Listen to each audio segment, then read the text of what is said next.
বন্ধুরা আজ 6 জানুয়ারি দিনের বাছাই করা কারেন্ট অ্যাফেয়ার্স মাত্র কয়েক সেকেন্ডের মধ্যে।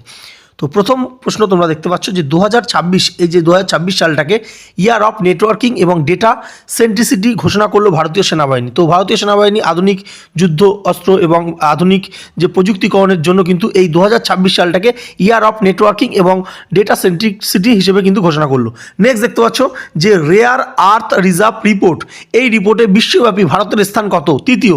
দেখো রেয়ার আর্থ রিজার্ভ অর্থাৎ বিভিন্ন যে রেয়ার যে খনিজ পদার্থগুলো সেই যে কতটা রয়েছে, অর্থাৎ সারা বিশ্বের মধ্যে ভারত কিন্তু তৃতীয় স্থান অধিকার করেছে। এখানে কিন্তু বলে রাখা ভালো যে প্রথম স্থানে আছে কে? চায়না, দ্বিতীয় স্থানে আছে ব্রাজিল এবং তৃতীয় স্থানে আমাদের ভারতবর্ষ। ঠিক আছে, নেক্সট আমরা দেখব যে 3 নম্বর প্রশ্ন কি বলছে যে 4টি নতুন লেবার কোডের জন্য খসড়া নিয়মাবলী জারি করলো কেন্দ্র সরকার। কি কি? একটা হচ্ছে ওয়েজেস, বেতন, ইন্ডাস্ট্রিয়াল রিলেশনস এবং সোশ্যাল সিকিউরিটি এবং OSH অর্থাৎ যে ওয়ার্ক প্লেসে সেফটি। তো এই 4টে কিন্তু লেবার কোড কেন্দ্র সরকার থেকে আনলো। তো আপকামিং রেলওয়ে এনটিপিসি বা অন্যান্য যে কোনো পরীক্ষায় তোমরা কিন্তু এই প্রশ্নটা দেখতে পারবে।